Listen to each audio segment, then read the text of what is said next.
MP study YouTube channel में आपका स्वागत है और मैं दीपक कुमार। आज मैं बात करूंगा पीएनएसटी एग्जामिनेशन में नंबर ऑफ कैंडिडेट्स के ऊपर और सीट के ऊपर कि 2021 का जो एग्जामिनेशन जब कभी भी कंडक्ट होगा तो अप्रॉक्सीमेट कितने स्टूडेंट इसमें एग्जामिनेशन में अटेम्प्ट कर सकते हैं और कितनी मैक्सिमम सीट हो सकती है। तो इसको लेकर के डिटेल में मैं डिस्कशन करूंगा। लेकिन अगर आप इस चैनल पर नए तो चैनल को सब्सक्राइब कर लीजिए, बेल आइकन को प्रेस कर लीजिए। इस पर्टिकुलर यूट्यूब चैनल पर इस समय पीएनएसटी एनालिसिस सीरीज चल रही है जहां पर पीएनएसटी के सभी पहलुओं को डिटेल में डिस्कशन कराया जा रहा है और साथ में फिजिक्स के न्यूमेरिकल भी कंटिन्यूसली सॉल्व कराए जा रहे हैं। तो इस यूट्यूब चैनल पर आप अपनी स्टडी को बेहतर से बेहतर बना सकते हैं और एक शानदार स्कोर निकाल सकते हैं। तो आज की इस वीडियो में बात करने जा रहा हूँ कि पीएनएसटी एग्जामिनेशन में अगली बार जब ये एग्जामिनेशन होगा तो मैक्सिमम कितने स्टूडेंट्स अटेम्प्ट कर सकते हैं इस एग्जामिनेशन को, या कितने स्टूडेंट फॉर्म भर सकते हैं और उस पर्टिकुलर सिचुएशन में कितनी सीट्स अवेलेबल होगी।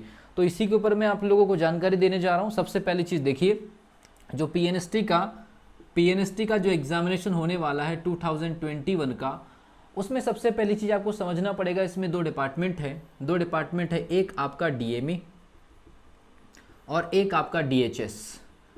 तो डीएमई में पिछले बार जो काउंसलिंग हुई है उसमें टोटल जो मेडिकल कॉलेज के अंदर जो सीट है वो 810 सीट है, जो कि पैड होती है, जिसमें फीस वगैरह लगता है 30,000 के अप्रॉक्सीमेट। और जो डीएचएस का जो होता है आपका स्टडी, उसमें आपको फ्री सीट होती है। तो पिछले बार जब नोटबुक में या नोटिफिकेशन में 540 सीट थी, लेकिन काउंसलिंग के समय में 570 सीट कर दी गई है।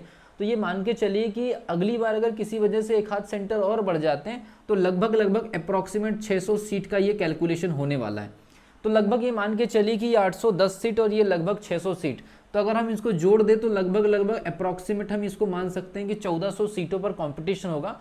अब इसमें डीएमई वाला जो होता है वो पैड सीट होती है और जो डीएचएस वाला होता है वो फ्री सीट होता है, और ज़्यादातर स्टूडेंट यहाँ जाना चाहते हैं।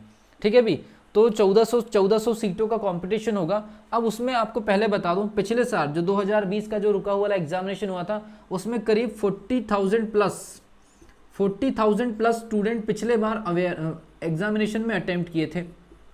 पिछले एग्जामिनेशन में 40,000 से ज़्यादा स्टूडेंट्स एग्जामिनेशन को अटेम्प्ट किए थे। तो ये मान के चलिए कि जो इस साल जो रिजल्ट आया 12th का, तो स्टूडेंट जो है वो प्रमोट हुए हैं, वो भी अगर इस पर्टिकुलर एग्जामिनेशन में शामिल होते हैं तो ये मान के चलिए कि अप्रॉक्सीमेट जो होगा वो लगभग 60,000 के आसपास जो स्टूडेंट जो है 60,000 के आसपास इस पर्टिकुलर एग्जामिनेशन में स्टूडेंट्स के अटेम्प्ट होने के या अपीयर होने के चांसेस है। मतलब लगभग 60,000 स्टूडेंट जो होंगे, 60,000 जो स्टूडेंट होंगे वो इस पर्टिकुलर एग्जामिनेशन को अटेम्प्ट कर सकते हैं नेक्स्ट टाइम में। तो देखिए इसका क्या मतलब है। तो 60,000 अगर स्टूडेंट है और अगर आप एक फ्री सीट के लिए पहले से तैयार है, देख लीजिए पहले फ्री सीट के लिए अगर आप पहले से तैयार है, मैं मेडिकल एजुकेशन वाला जो डीएमई वाला सेक्शन है उस पर बात नहीं कर रहा हूँ, मैं सीधे डीएचएस के ऊपर बात कर रहा हूँ, क्योंकि डीएचएस को लेकर के ज़्यादा एग्रेसिव होते हैं स्टूडेंट। और डीएचएस क्योंकि फ्री स्टडी होती है, तो जिन स्टूडेंट्स के पास में पैसे नहीं होते या जो जिन स्टूडेंट्स के साथ में थोड़ी सी फैमिली कंडीशन प्रॉब्लम होती है, तो वो स्टूडेंट डीएचएस जाना चाहते हैं, क्योंकि वहाँ पर सारी की सारी जो फैसिलिटीज़ होती है वो फ्री ऑफ कॉस्ट होती है। अभी तक तो फ्री ऑफ कॉस्ट ही हो रही है। ठीक है भी, तो 60,000 स्टूडेंट अटेम्प्ट होंगे और 60,000 स्टूडेंट्स में से ये मान के चलिए कि 600 सीट का अगर कंपटीशन है, 60,000 सीट में 60,000 स्टूडेंट अगर 600 सीट के लिए अगर कॉम्पीट कर रहे हैं, तो ये मान के चलिए कि अप्रॉक्सीमेट एक सीट के ऊपर सीधे 100 स्टूडेंट का कंपटीशन है। एक सीट के लिए अप्रॉक्सीमेट 100 स्टूडेंट का कंपटीशन होगा। मतलब इतना ज़्यादा कंपटीशन हो जाएगा कि 99 स्टूडेंट रिजेक्ट होंगे, तब जाकर के एक स्टूडेंट जो है वो सेलेक्ट होगा। ठीक है भी, तो लगभग एक सीट के लिए 100 सीट, मतलब एक पर्टिकुलर सीट के लिए 100 सीट पर कंपटीशन आ जाएगा नेक्स्ट टाइम के एग्जामिनेशन में। अब आप सोच लीजिए कि कंपटीशन कितने बड़े स्तर पर हो चुका है। नंबर ऑफ कैंडिडेट्स के बेसिस पर आप देखिए कि अगर आपको अपनी एक सीट अगर मान लीजिए रिजर्व करनी है या पुख्ता करनी है, तो आप मान के चलिए कि आपको अपने आजू बाजू के 100 स्टूडेंट्स को काटना पड़ेगा। 100 स्टूडेंट्स जब रिजेक्ट होंगे तब जाकर के एक स्टूडेंट का सिलेक्शन होगा।